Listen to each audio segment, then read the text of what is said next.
ಬನ್ನಿ ವೀಕ್ಷಕರೇ, ಮುಂದಿನ ರಾಶಿ ಸಿಂಹ ರಾಶಿ. ಈ ಒಂದು ಸಿಂಹ ರಾಶಿಗೆ ಗುರು ಬದಲಾವಣೆಯಿಂದ ಯಾವ ರೀತಿಯಾದ ಅನುಕೂಲ ಅಥವಾ ಅನಾನುಕೂಲ ಆಗುತ್ತೆ ಅನ್ನೋದ್ರ ಬಗ್ಗೆ ತಿಳ್ಕೊಳ್ಳೋಣ. ಮೇಡಮ್, ಮುಂದಿನ ರಾಶಿ ಸಿಂಹ ರಾಶಿ. ಸಿಂಹ ರಾಶಿಗೆ ಈ ಗುರು ಬದಲಾವಣೆ ಯಾವ ರೀತಿಯಾದ ಒಳಿತನ್ನ ಮಾಡುತ್ತೆ ಅನ್ನೋದ್ರ ಬಗ್ಗೆ ತಿಳಿಸ್ಕೊಡಿ. ಖಂಡಿತ. ನೋಡಿ, ಸಿಂಹ ರಾಶಿಯವರಿಗೆ ಆಲ್ರೆಡಿ ಅರ್ಧಾಷ್ಟಮ ಶನಿ ಶುರು ಆಗಿದೆ ಅಂತ ಹೇಳ್ತಾರೆ. ಸೊ ಯಾವುದೇ ಇರ್ಲಿ, ಜನ್ಮ ಶನಿ, ಅಷ್ಟಮ ಶನಿ, ಅರ್ಧಾಷ್ಟಮ ಶನಿ, ಮತ್ತೆ ಲಗ್ನ ಶನಿ, ಮೋಸ್ಟ್ ಪಂಚಮ ಶನಿ, ಇವೆಲ್ಲವೂ ಡೇಂಜರ್ ಅಂತಾನೆ ಹೇಳ್ತಾರೆ. ಯಾಕೆಂದ್ರೆ ಆಲ್ರೆಡಿ ಅವರಿಗೆ ಅನ್ಕೊಂಡಂತ ಕೆಲಸ ಕಾರ್ಯಗಳು ಆಗ್ತಿಲ್ಲ ಸಿಂಹ ರಾಶಿಯವರಿಗೆ.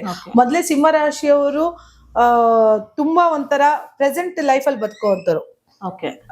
ಒಂದು ಸಿಸ್ಟಮ್ಯಾಟಿಕ್ ಲೈಫು, ಪ್ರೆಸೆಂಟ್ ಲೈಫು, ಮತ್ತೆ ರಾಜಗಾಂಭೀರ್ಯನ ಹೊಂದಿರುವಂತ ಸಿಂಹ ರಾಶಿಯವರಿಗೆ ಕೆಲಸಗಳು ಆಗ್ತಿಲ್ಲ ಅಂತಾನೆ 8ನೇ ಮನೇಲಿ ಗುರು ಕುಳಿತಿದ್ದಾನೆ, 8ನೇ ಮನೇಲಿ ಶನಿ ಇದ್ದಾನೆ. ಸೊ ಗುರುವಿನ ಒಂದು ದೃಷ್ಟಿಗೆ 11ನೇ ಮನೇಲಿ ಇತ್ತವ್ರು, 11ನೇ ಮೇಲೆ ಇತ್ತವ್ರಿಗೆ ಗುರು ರಾಶಿಯಿಂದ 11ನೇ ಮನೇಲಿ ಇದ್ರು. ಆದ್ರೆ ಗುರು ಯಾವ ಮನೇಲಿ ಇದ್ದಾನೆ ಅನ್ನೋದಕ್ಕಿಂತ ಯಾವ ಮನೆ ದೃಷ್ಟಿ ಬೀಳ್ತಾನೆ ಅನ್ನೋದು ಇಂಪಾರ್ಟೆಂಟ್ ಆಗತ್ತೆ. ಇದೇ ಗುರು ನಿಮಗೆ ಅಷ್ಟಮ ಭಾವನ ನೋಡ್ತಾನೆ. ಯಾಕಂದ್ರೆ 8ನೇ ಮನೆ, ನಾನು ಯಾವಾಗ್ಲೂ ನಿಮ್ಗೆ ಹೇಳ್ತೀನಿ, ಸಡನ್ ಇಂಪ್ರೂವ್ಮೆಂಟ್ ಕೊಡ್ತಾರೆ 8ನೇ ಮನೆ. ಈ ಸಡನ್ ಇಂಪ್ರೂವ್ಮೆಂಟ್ ಅಥವಾ ಸಡನ್ ಏನಾದ್ರು ನಮ್ ಕೆಲ್ಸಗಳಾಗ್ಬೇಕು ಅಂತ ಕಾಯ್ಬೇಕಾದ್ರೆ 8ನೇ ಮನೆ ನೋಡ್ಬೇಕು. 8ನೇ ಮನೆಯಲ್ಲಿ ಧರ್ಮಸಾರದಲ್ಲಿ ಕರ್ಮಾಧಿಪತಿ ಶನಿ ಕುಳಿತಿದ್ದಾನೆ. ಸೊ ಇಂಥ ಕುಳಿತಿರ್ಬೇಕಾದ್ರೆ ಏನಾಗುತ್ತೆ, ರಿಸಲ್ಟ್ ಹೇಗ್ ಸಿಗಕ್ ಸಾಧ್ಯ? ಅನ್ಕೊಂಡಂತ ಕೆಲಸಗಳು ಎಲ್ಲಾಗತ್ತೆ ಸಿಂಹ ರಾಶಿಯವ್ರಿಗೆ ಆಗ್ತಿಲ್ಲ. ಸಾಕು ಸಾಕು ಅನ್ನೋಷ್ಟು ಬೇಸರ ಆಗ್ತಾ ಇದೆ. ಅದ್ರ ತಲೆ ಕೆಡ್ಸ್ಕೊಬಿಡಿ ಸಿಂಹ ರಾಶಿಯವರು. ಇದೇ ಗುರುವಿನ ಬದಲಾವಣೆ ನಿಮ್ಮ ಮೋಸ್ಟ್ ಸಕ್ಸಸ್ ಲೈಫಿಗೆ ಕಾರಣ ಆಗತ್ತೆ. ನೀವೇನ್ ಅನ್ಕೊಂಡಿದಿರಲ್ಲ ಕೆಲಸಗಳು, ಅದು ಆಗ್ಬೇಕು ಅಂತ ಅನ್ಕೊಳ್ತಾ ಇದೀರಿ. ಉದ್ಯೋಗ ಇರ್ಬೋದು, ವ್ಯಾಪಾರ ಇರ್ಬೋದು, ವ್ಯವಹಾರ ಇರ್ಬೋದು, ಅಥವಾ ಯಾವ್ದೋ ಹೂಡಿಕೆ ವಿಚಾರ ಇರ್ಬೋದು, ಪ್ರತಿ ಹಂತದಲ್ಲೂ ಕೂಡ 8ನೇ ಮನೆಗೆ ಗುರುದೃಷ್ಟಿ ಬೀಳ್ತಾ ಇರೋದ್ರಿಂದ ನಿಮ್ಮ ಕೆಲಸ ಅಂದ್ರೆ ಸುಗಮವಾಗಿ ಆಗತ್ತೆ. ಸೊ ಮೋಸ್ಟ್ ಸಕ್ಸಸ್ ಅನ್ನ ಕೊಡ್ತಾ ಹೋಗುತ್ತೆ.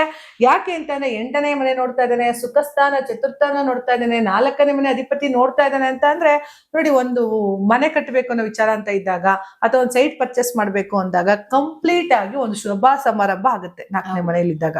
ಸುಖಸ್ಥಾನದ ದೃಷ್ಟಿ ಗುರು ಮೇಲೆ ಬಂದಾಗ ಅಲ್ಲೊಂದು ಯಾವ್ದಾರ ಒಂದು ಪೂಜೆ ಕಾರ್ಯ ನಡಿಬೇಕು, ಅಥವಾ ಗೃಹ ಪ್ರವೇಶ ನಡಿಬೇಕು, ಅಥವಾ ಶ್ರೀಮಂತ ಕಾರ್ಯಗಳು ನಡಿಬೇಕು, ಏನೋ ಒಂದು ಮದುವೆ ಕಾರ್ಯಗಳು, ಪ್ರತಿಯೊಂದನ್ನು ಕೂಡ 4ನೇ ಮನೆ ಸುಖ ಸ್ಥಾನದಲ್ಲಿ ಗುರು ನೋಡ್ತಾ ಇದ್ದಾನೆ ಅಂದ್ರೆ ಶುಭ ಕಾರ್ಯ ಅಲ್ವಾ. 6ನೇ ಮನೆ ನೋಡ್ತಾ ಇದ್ದಾನೆ ನೋಡಿ, 8 ನಿಗುಡ ಮನೆ ನೋಡ್ದ, 4 ಸುಖ ಸ್ಥಾನ ಮಾಡ್ದ, 6ನೇ ಮನೆ ದೃಷ್ಟಿ ಇದೆ ಅಂತ ಅಂದ್ರೆ ದಿಢೀರ್ ಲೋನ್ ಆಗತ್ತೀರಿ. ಕಷ್ಟನೇ ಪಡ್ಬೇಕಾಗಿಲ್ಲ, ಈಗ ಲೋನ್ ಆಗತ್ತೆ. ನಿಮ್ಮ ಸಕಲ ಕಷ್ಟಗಳಿಗೂ ನಿವಾರಣೆ ಆಗತ್ತೆ. ಜೊತೆಗೆ ಸಾಲದ ಬಾಧೆಗಳು ಕಡಿಮೆ ಆಗತ್ತೆ.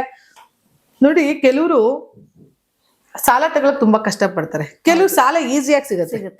ಈಸಿಯಾಗಿ ಸಿಗ್ಬೇಕು ಅಂದ್ರೆ ಯಾರು ಬೇಕು? ಗುರು ದೃಷ್ಟಿ ಬೇಕು ಅಲ್ವಾ. ತುಂಬಾ ಕಷ್ಟ ಪಡ್ತಾರೆ, ಯಾವ್ಯಾವ ಡಾಕ್ಯುಮೆಂಟ್ ಗಳನ್ನ ಸಬ್ಮಿಟ್ ಮಾಡ್ತಾರೆ, ಎಷ್ಟೊಂದು ಕಷ್ಟ ಪಡ್ಬೇಕು. ಬಟ್ ಸಿಂಹ ರಾಶಿಯವ್ರಿಗೆ ಹಂಗಾಗಲ್ಲ. ಯಾಕಂದ್ರೆ 6ನೇ ಮನೆ ದೃಷ್ಟಿ ನೋಡ್ತಾ ಇದ್ದಾನೆ, ನಿಮ್ಮ ಸಾಲ ಬಾಧೆನೂ ತೀರಿಸ್ತಾನೆ.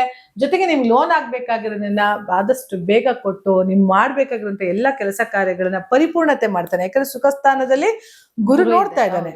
8ನೇ ಮನೆ ನೋಡಿ 6ನೇ ಮನೆ ನೋಡ್ತಾನೆ, ಜೊತೆಗೆ ನಿಮ್ಗೆ 4ನೇ ಮನೆ ನೋಡ್ತಾನೆ. ಸೊ 4ನೇ ಮನೆ ನೋಡ್ತಾ ಇರ್ಬೇಕಾದ್ರೆ ಏನಾಗತ್ತೆ, ನಿಮ್ಮ ಒಂದು ಶುಭ ಕಾರ್ಯಗಳಿಗೆಲ್ಲ ಅಡೆತಡೆ ಇಲ್ಲದೆ ಗುರುವಿನ ದೃಷ್ಟಿ ಇದೆ ಅಂತ ಅಂದಾಗ ಇವರಿಗೆ ಗುರು ಬಲ ಜೋರಾಗಿದೆ ಅಂತ ಅರ್ಥ. ಹಾಗಾಗಿ ಸಿಂಹ ರಾಶಿಯವ್ರೇನ್ ತಲೆ ಕೆಡ್ಸ್ಕೊಬಿಡಿ, ಆರಾಮಾಗಿರಿ. ಅಷ್ಟಮಕ್ಕೆ ಅರ್ಧಾಷ್ಟಮ ಶನಿಗೆ ನಿಮಗೆ ಗುರುವಿನ ದೃಷ್ಟಿ ಬಂದಿದೆ, ಸೂಪರ್ ಅಲ್ವಾ, ಒಳ್ಳೇದಾಗತ್ತೆ. ಜೊತೆಗೆ ಗುರುವಿನ ದರ್ಶನ ಮಾಡುವಂಥದ್ದು, ಶ್ರೀಧಸ ಸ್ವಾಮಿಗಳನ್ನ ದರ್ಶನ ಮಾಡೋ ಅದೊಂದು ಮಠ ಇದೆ, ಅಲ್ಲೊಂದು ತೀರ್ಥ ಇದೆ. ಆ ತೀರ್ಥ ಸ್ನಾನ ಮಾಡೋದ್ರಿಂದ ಎಂತ ಮೈಕೈ ನೋವಿದ್ರು ಕೂಡ ನಿಮಗೆ ಶ್ರೀಧರ ಸ್ವಾಮಿ ಮಠಕ್ಕೆ ಹೋಗಿ ಬನ್ನಿ, ತುಂಬಾ ಒಳ್ಳೆ ನಿವಾರಣೆ ಸಿಗ್ತಾ ಹೋಗುತ್ತೆ. ಜೊತೆಗೆ ಶಾರದಾಂಬೆ ದೇವಸ್ಥಾನದಲ್ಲಿ, ಶೃಂಗೇರಿ ಶಾರದಾಂಬ ಮಠದಲ್ಲಿ ಶಂಕರಾಚಾರ್ಯರಿದ್ದಾರೆ, ಅವ್ರನ್ನ ದರ್ಶನ ಮಾಡುವಂಥದ್ದು, ಅಥವಾ ನಿಮ್ಮ ವಿದ್ಯೆ ಕಲಿಸಿದಂತ ತಂದೆ ತಾಯಿ ಗುರುಗಳನ್ನ ದರ್ಶನ ಮಾಡುವಂಥದ್ದನ್ನ ಮಾಡ್ತಾ ಬಂದ್ರೆ